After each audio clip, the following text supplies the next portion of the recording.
Before being able to use Clash Preventor and benefit from its real-time mode, it needs to be properly configured. In order to do that, you need to use the configuration command, which can be found under the Bird Tools tab within the Revit ribbon.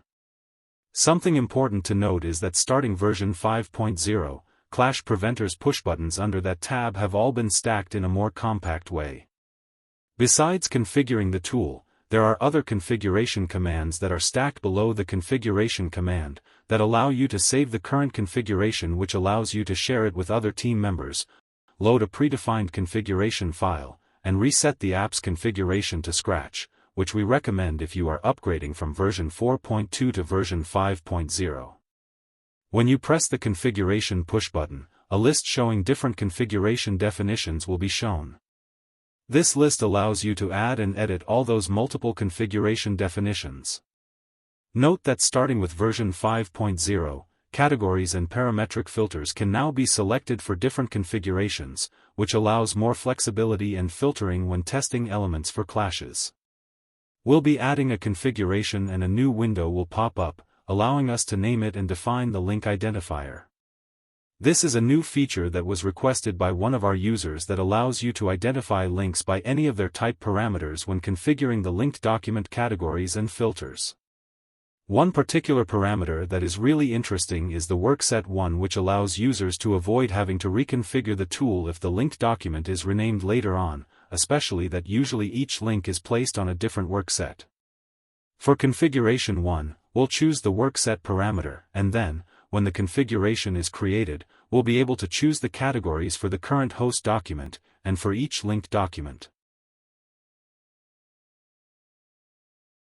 We'll create another configuration defined by document name and configure it as well. Note that with this release, new categories have been supported, which aren't usually supported through the conventional Revit API. These include, and in addition to MEP Fabrication Parts, which were previously supported starting Clash Preventor 3.0, Structural Rebar, Areas, Rooms, and MEP Spaces. Next, we'll define some global parametric filters to use within each configuration. Those parametric filters are exactly the same ones you usually use within view templates as view filters, and allow you to include or exclude clashes within Clash Preventor based on parameter values and parametric rules. Once we define the global parametric filter, we can now edit the configuration and assign those filters to either the current document, the linked ones, or both.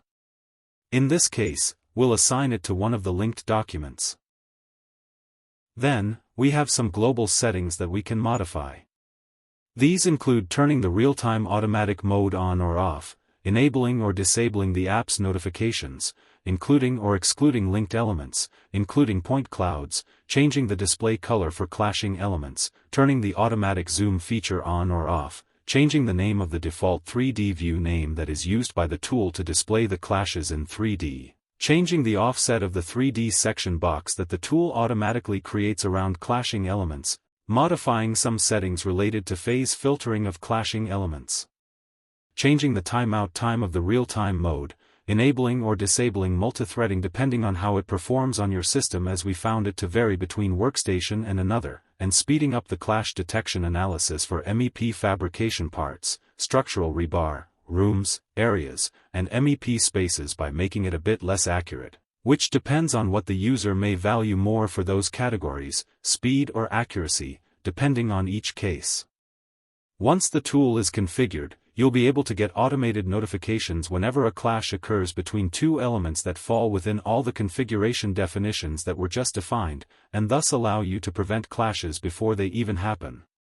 Next, we'll be exploring the real-time mode in depth, along with the user interface of the Clash Preview window that allows users to easily browse and visualize all detected clashes.